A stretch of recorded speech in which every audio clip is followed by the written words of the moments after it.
EA will meet in special session on Monday, July 24th, 2017, in Conference Room 1 of the Dr. James E. Barker Leadership Center, 148 West 21st Street, Erie, PA, at 12 p.m. for the purpose of approving revisions to the Erie's Public Schools Student Handbook and Code of Conduct and Family Information Guide for the 2017-2018 school year and for general business purposes. Roll call, please. Mr. Harkins? Here. Mrs. McNair? Ms. Shenley? Here. Mr. Spagel? Here. Mrs. Alexandrovich? Here. Mr. Brzezinski? Mr. Castillo? Mr. Fabrizi? Here. Mr. Petrunger? Here. This time we're going to pledge allegiance followed by a moment of silence.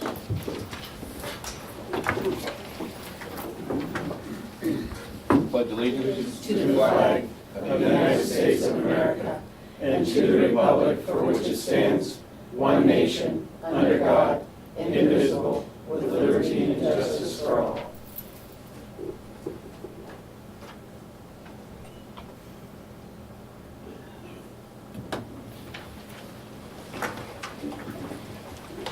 Thank you.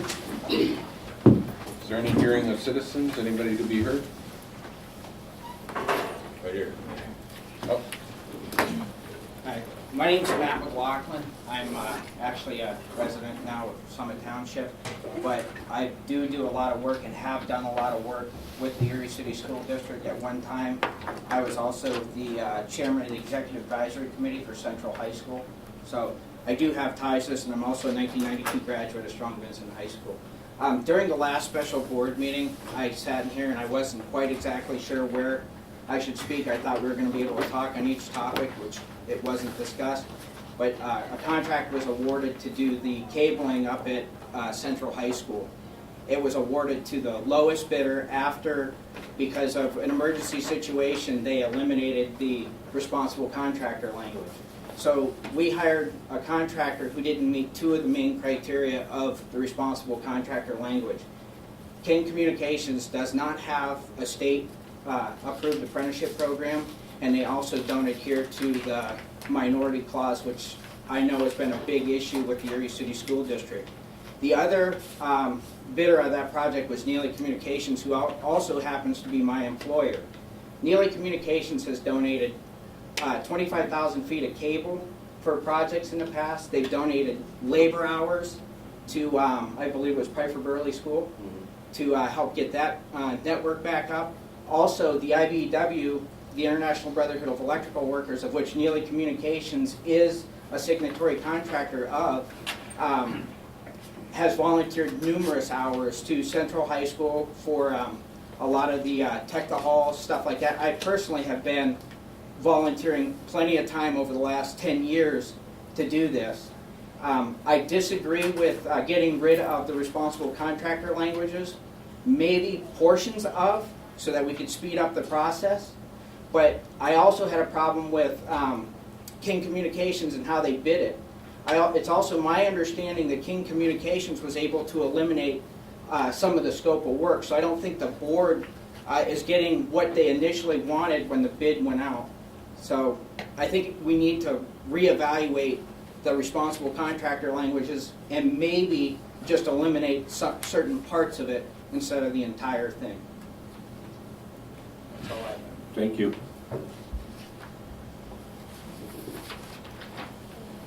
Anybody else? Yeah, I'm Chad Neely, Neely Communications, and I would just like to briefly explain how that whole thing went down. I got a phone call asking if I could meet with the IT director at 7:05 in the morning to go assess the damages that were done. So I met it down there, I assessed it, he said he needed a quote cabling expert, so I go in there. The insurance adjuster says, you know, how fast can you get me a quote, blah, blah, blah, the whole deal. I told him I can have something for him that night. I stayed at the office till 10:30, putting this together, getting everything that they needed done, submitted it to them, and with everything they wanted as far as basket tray and all that. Well, it's to my understanding, you know, that it wasn't bid prevailing wage, we bid prevailing wage. Almost half the scope of work was taken out of it, okay? now the winning contractor is at 73,000. I would just like to add for what they're doing. I mean, I looked at it and I come up with about 40,000. So if I would have been presented with what actually wanted done, we would have been at like $40,000, and now you're paying 73,000. So just the way the whole deal was handled, I just feel it's totally wrong. We've tried to help the school district out in the past in many ways and have helped them. When Erie High was becoming something, we reached out to the IT director and said, hey, we want to help. We know you're struggling financially. You have Surveyor and you're doing a great thing.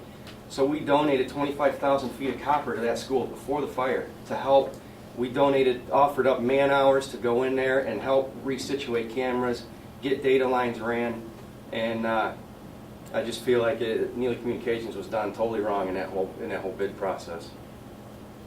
Thank you. I also have something to add too. I'm Jennifer Neely from Neely Communications. Obviously, they explained the whole bid, what happened with that. So I won't go in more of that. But I do also want to note, this is especially for the board and the way that, the finances of the school district itself. I just want to kind of explain prevailing wage a little bit. I'm sure that you may all know, you may not know how prevailing wage works, but anytime that there's any work being done in the school district over $25,000, it has to be prevailing wage.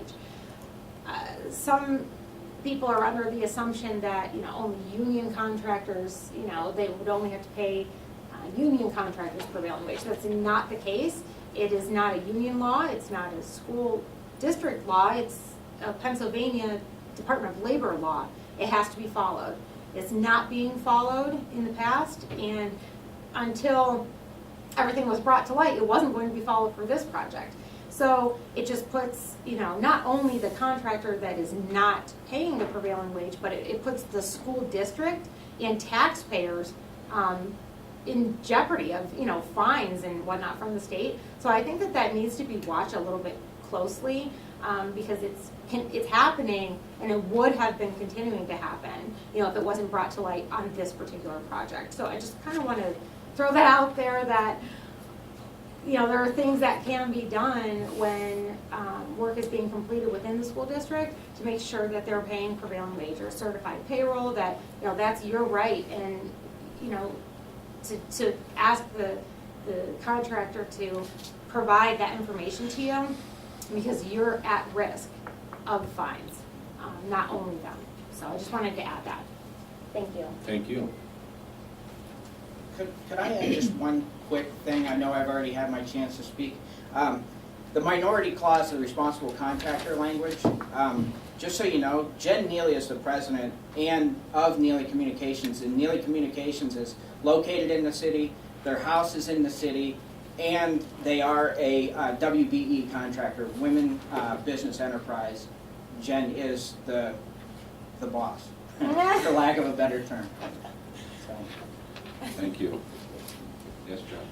Could we have a response from the administration about why it was that we went with another recommendation? Well, we did review the proposals. I actually did look at them myself. The scope of work in each of the proposals submitted was exactly the same. If King Communications is not meeting those specifications, that's something we will need to look into, and I will meet with Mr. Vitale afterwards to discuss that at length. The contract that we did assign with Neely included prevailing wage, and it did it not, Attorney Wachter? Yes, it does. Okay. He's paying prevailing wage now. Yes. Because he came to the school and said, listen, I didn't know it wasn't prevailing wage, which he did know. And he said, I can't do it for that. So then there was 800 terminations that needed done.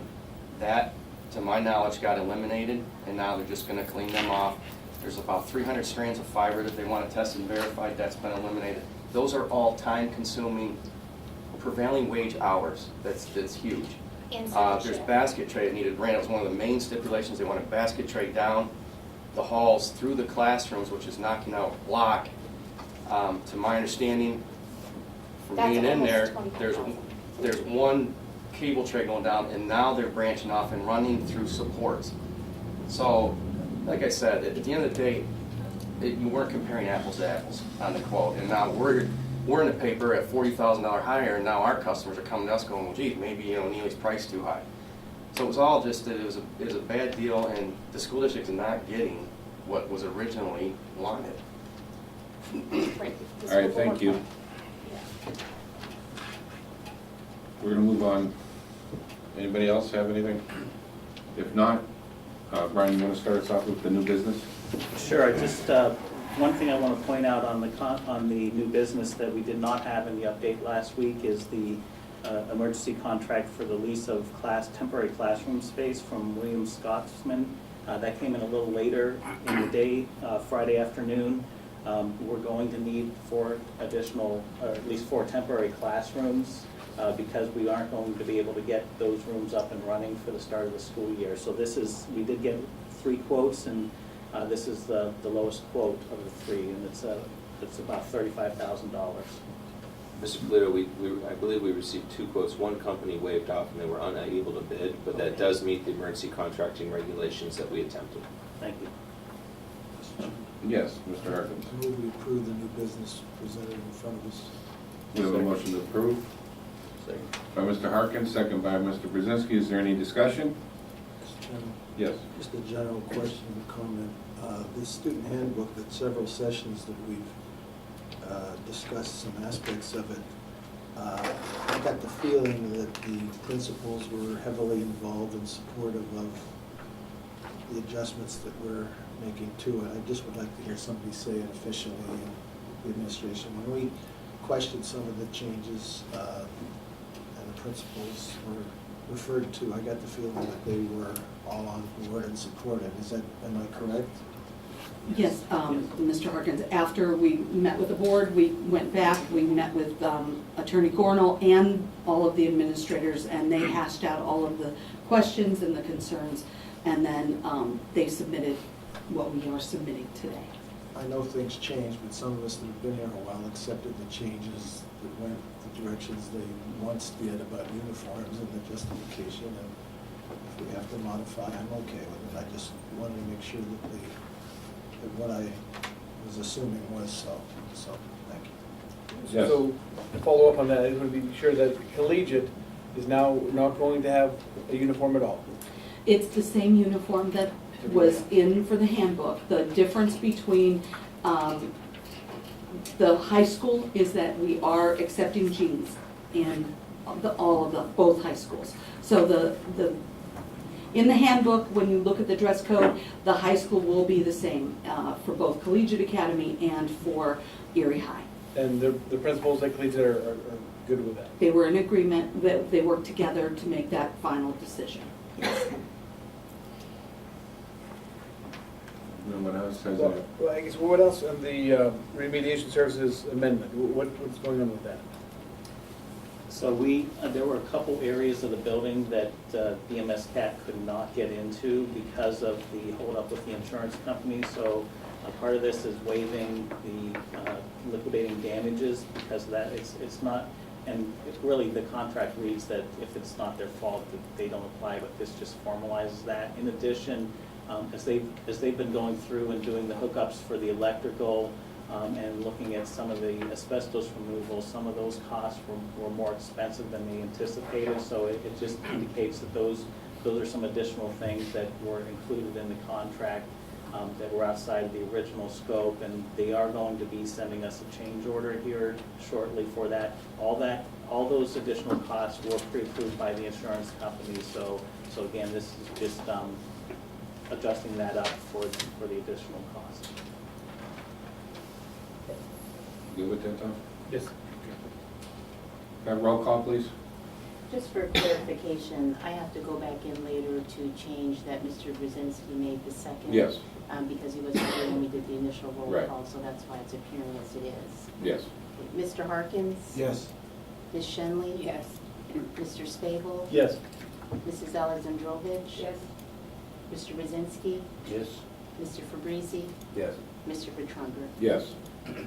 Moving on to 4, school elementary program, Mr. Polito? Yes, one of the things that we have been talking about as part of the move to the staggered start with the elementary and middle school schedules, or elementary, middle, and high school schedules, we're going to next year, in order to accommodate more transportation at the high school level, start the elementary schools about an hour later. So they're going to be arriving at school at about 8:45. And one of the things that we're concerned about, and we have been getting some calls from parents, is having some type of before-school care, so that parents can drop their students off earlier, or their children off earlier. So what we've been working on, and Bea will talk about it in a minute, is some before-school, I guess I wouldn't call it care, but more educational opportunities for that hour. And the cost for all of this will be, it will be absorbed by the decrease in the cost of transportation. So overall, even with the change that we have in transporting some additional kids with the staggered start, we still will be able to offer this type of programming and save the district about $100,000 a year. So Bea, if you want to talk about the programming options that the principals will work with. Sure. So we've met with the building principals twice now to start to have discussions on what before-school care should look like. We've talked about what we currently have as after-school programs like Gears and Carpe Diem, and those after-school programs are funded, individually funded, and we need to see if they would be willing to take those funds and allow us to have the funds before school. So that's one piece of that.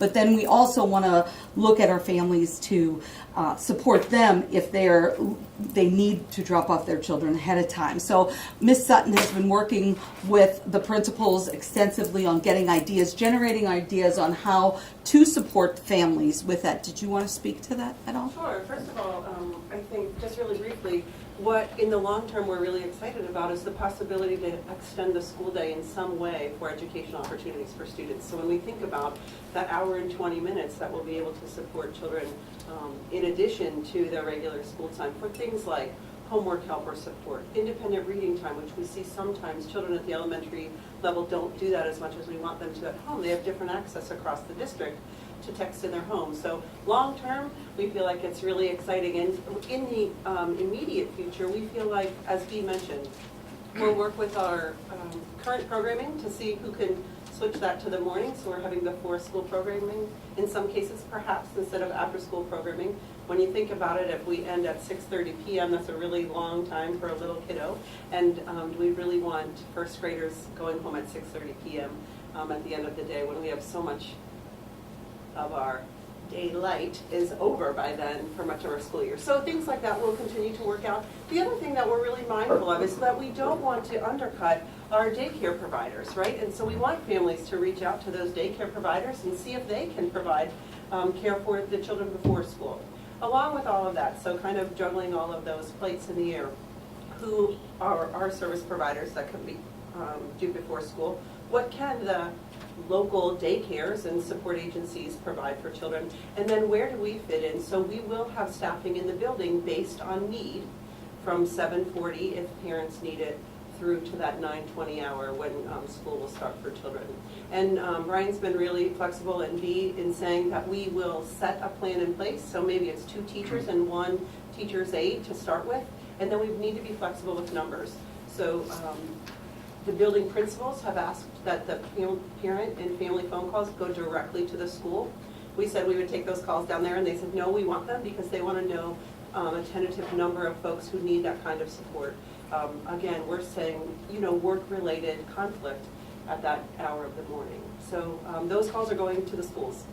And then we'll be able to work with them to say, we need 2 teachers and 1 teacher's aide, or we need 4 teachers and 2 teachers' assistants. And again, as Brian mentioned earlier, those funds and that flexibility will all happen as we see the need. We want to be prepared, and we don't want to blow this out of proportion if we don't have families who need this service, and we want to be prepared for any families who do. Hold on. Go ahead, Mr. Brzezinski. I'm all for helping our little ones become better students all the way around. I'm just sitting here trying to figure out how we're going to pay for this.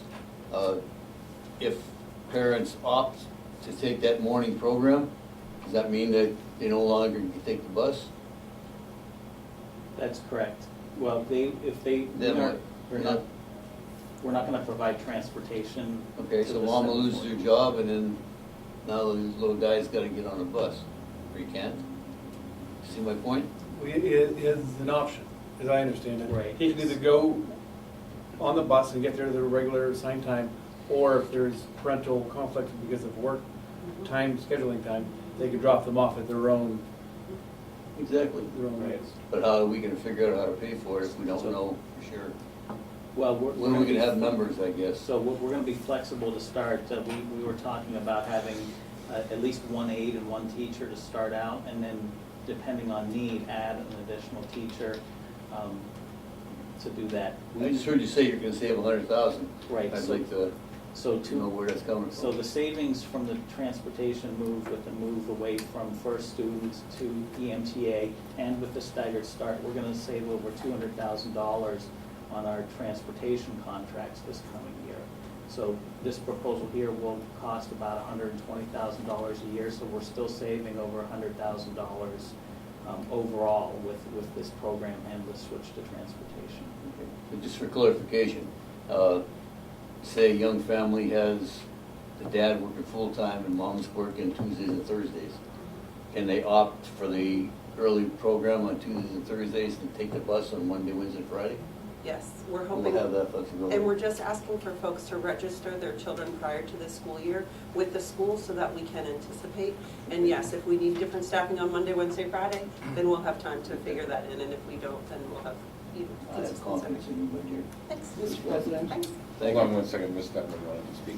All I wanted to say, Mr. Petrangelo, thank you, was we are also working on a summer mailing, a letter to all families, letting them know what's happening. Mr. Palatella has certainly put this in the newspaper, but we will have a letter going home to every family to making sure they're aware of the change, letting them know the options that are available, and directing them to call the schools to get that information. So that's something that will be going out within the next week. And I just want to point out that the cost, $100,000 that we would absorb is the worst case scenario right now. Again, we're with the GEARS program and with our community schools, we're hoping to line up some grant funding to offset that. Ms. Shanley? I just have a question about this program. This is for the working parent, and you're going to verify that it is the working parent, as So- you do in daycare? So we will ask for work-related conflicts. And when we were speaking as a group Or of principals. parents who are going to school? Sure, Okay. absolutely. And also, we're not going to allow a 5-year-old who's outside and needing supervision to, be outside and needing supervision. So it will be definitely a balance, and we will do, the schools always do their best to verify. But we do feel like 2 things. One, yes, it's not an open call for daycare. And 2, we want to work with the daycare providers that are already in business Right. in our city to say, go, if your child goes to the Y after school, check out and see if they have care in the morning slots available. But if they don't, we want to be able to provide an option B. Okay, thank you. I think, Ms. Shinley, that was a good question. Well, I know you know from being in childcare that Right. this is going to be a lot. I would like to talk to you because I'm a childcare provider just to help you kind of figure it out because it's way more complicated than it seems. And I know you're probably figuring that out right now as far as like even knowing who really needs the care, who doesn't really need the care, or how to even arrange it, or how many people you're going to need, because once you put this out there, a lot of people are going to try to take advantage of it, like, just to be honest, and I'm pretty sure Ms. Shinley we probably should get with her and try to like talk to her about how, you're really going to plan this out. And even with the child care providers, some people might have child care and they don't provide before school transportation. Right. And then also as a parent who have 2 children in the district with special needs, how will we handle that? Like if I needed to be to work early, but my girls are a handful and during the school day, they have a very small classroom ratio, they wouldn't be able to just go into a before school care and just run around with the other kids. You know, like, I mean, not run around, but just participate in normal homework before, they don't even do that stuff. So how are we gonna handle students with disabilities that might need this extra care in the morning? Because they typically get picked up, and this would probably hit someone like me even harder, because we're talking about pushing the elementary school kids back to, what, 9 or? Yes. So they typically get picked up now at around 7 or, you know, something around 7 o'clock. So we're gonna push them back to, I don't even know what time. I got a letter in the mail. I don't know, it didn't say what time they're gonna get picked up yet. They're gonna be picked up later, because and that's one of the things that's really gonna help us internally too with the staggered start, is we've had some very long runs, especially with our special ed. So by doing a staggered start, we'll be able to get those down to a more reasonable level. So, but we're not, as far as this before school programming, we're not contemplating offering transportation at this point. No, not transportation, but even care. Like, how would it work with the students who have special needs or emotional support, or children that need more supervision versus the children not like? That's probably something we're gonna have to look Yeah, at. because like if I go to work at, okay, this is just a scenario, because if my kids, I'm used to them getting picked up at 7, and now they're gonna be picked up at 8:30, but I'm supposed to be to work at 7:30. So now I wanna get in the program of dropping my kids off at that time for the before school, but then now you have an issue on your hands because my girls cannot be in that type of program, or maybe not even so much, they're more behavioral, but what if it's like more physical disability, or you might have those parents who have those children with special needs who may need this care. How are we going to address that? I think, again, it's something we're going to have to look at and be flexible with. This is the first year of doing it. We certainly aren't going to turn anybody away that shows up and needs some additional support. So I think it's going to be on a case-by-case basis as far as what we're going to provide in each building. We're just giving you something to think about. And that's a very good point. Exactly, yeah. And like I said, I'm sure Ms. Shinley won't mind getting with whoever we need to get with.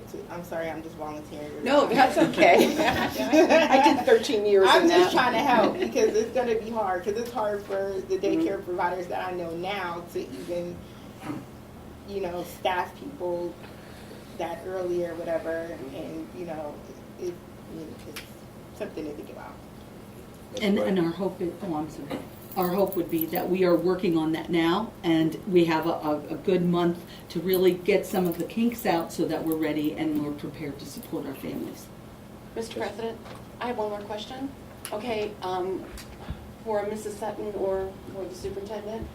Okay, what about if you're going to open the doors at 7:40? Is that what it is?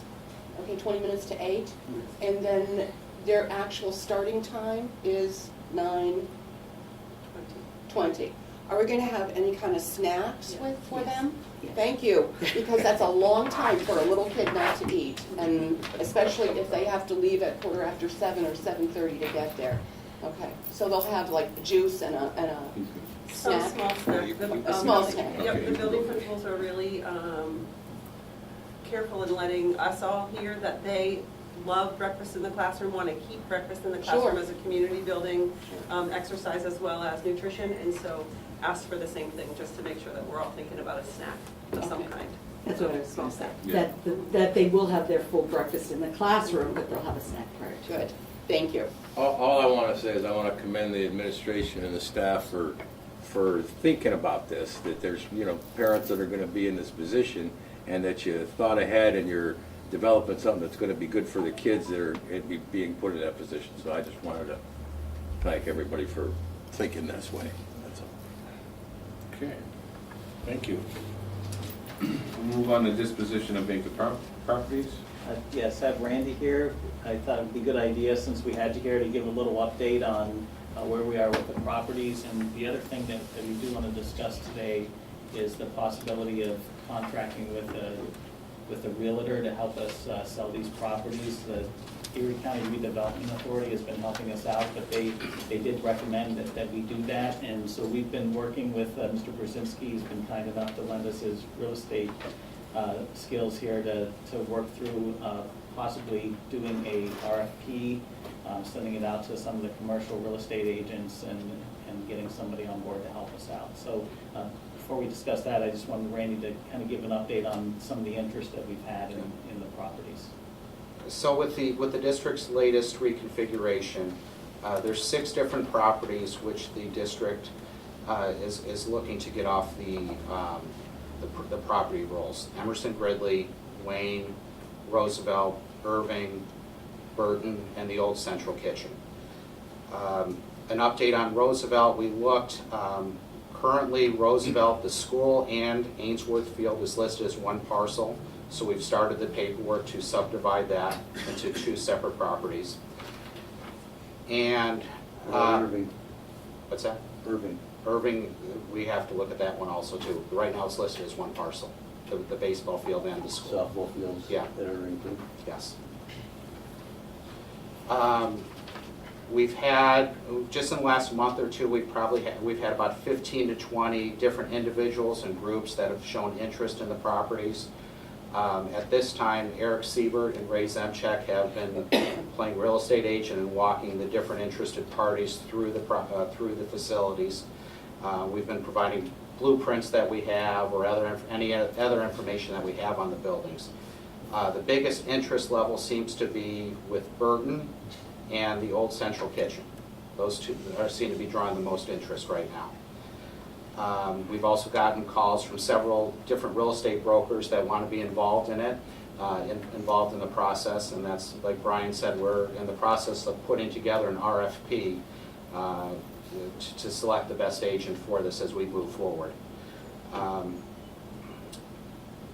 That's kind of the update on the different properties.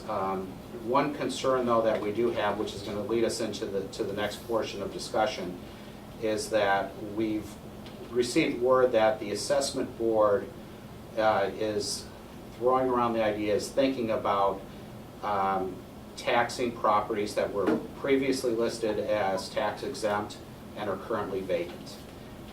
So the assessment board is looking at going back and looking at those properties and starting to tax those entities. So that's something we want to look at. Yeah.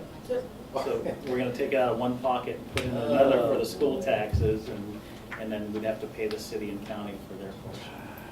If all these schools, that is just asinine. You know, I mean, they have for-profit organizations such as hotels that are tax-free, and we're going to have to pay taxes. I'd love this, is there a way we could have those guys come here and explain that to us in person? Because that is the dumbest thing that I've heard since I've been on this board. I've heard a lot of dumb things. This is the dumbest thing. Am I wrong? Mr. President? Yes, go ahead. There's a very easy way to get around that. All you do is designate something once a week at each of the empty schools, and they're being used. That's how the Catholic Church gets away with it. They close their church or their schools, but they have them open for funerals or weddings, so they stay off the tax rolls. That's a scare tactic. I would like to escort solicitor to look into who we go after. Just make every nonprofit 50% in lieu of taxes. That would help our budget a heck of a lot. And I've been there in the city council when they come in trying and everything else. But think about it, almost every nonprofit's, they're doing good. I would like you to look into that, if we have to do it through state or federal, or, you know, where the law come from for nonprofits. I can call it Ged Brzezinski Churchill, it's unknown, and my taxes can go away. Mr. President? Go ahead. So if we're using it for storage, which most of our empty schools we do utilize for storage because of when we're moving from one thing to another and we're looking for places to put stuff. So isn't that, I mean, kind of following what Mr. Brzezinski says, that we are utilizing these buildings to some degree?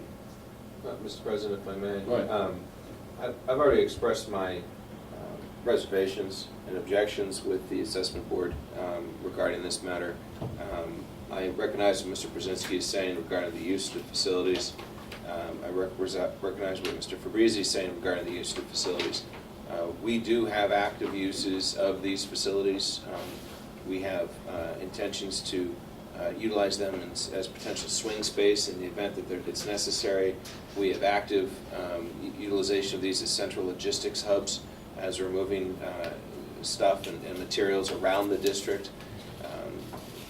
So we have strong legal objections and just policy objections to what's being proposed.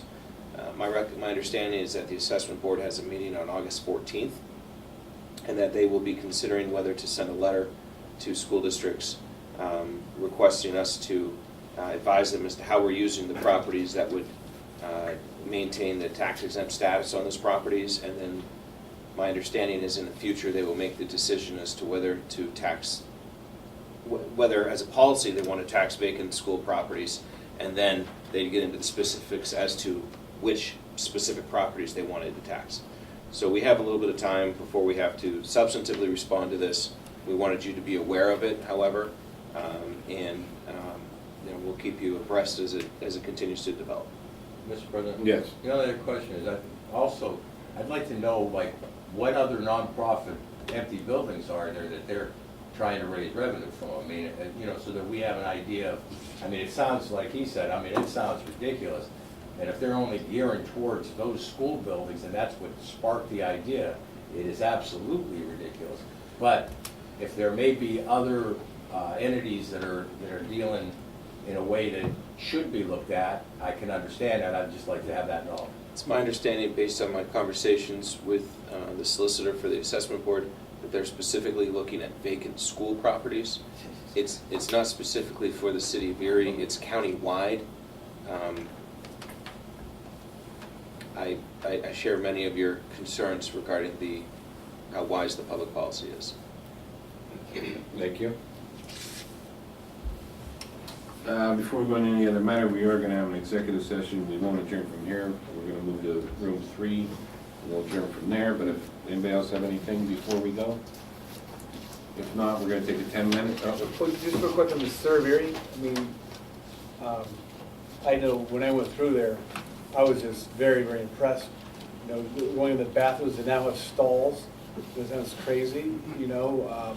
The teachers' lounge, the female teachers' lounge, they have, I mean, it was just, most of us have already been through there. I was just very impressed, and I want to say thank you to every single person that was involved. I mean, I don't know whether we're going to do something later more for them. I mean, kiss their butts a big way. I don't know how to do it because we owe them a great deal.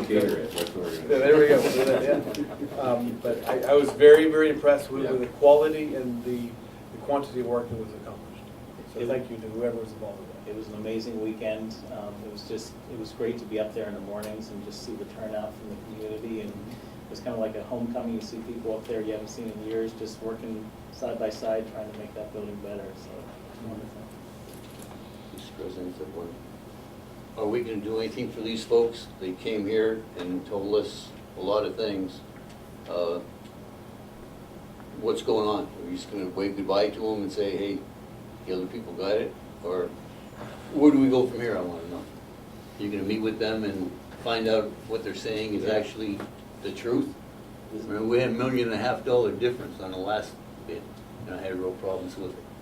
And now I'm hearing again, but I'm only hearing one side.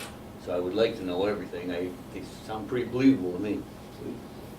I plan to investigate it with Mr. Vitale. I need to get together with him. And like I said, when we looked at the specifications on each of the proposals, they were exactly the same, and both of them indicated prevailing wage. So if King Communication is doing something different than those specifications, then that's a contractual problem we have. We will investigate that and report back to the board. Thank you. Okay, so let's take 10 minutes, and then we'll meet in room 3 for executive session. Randy.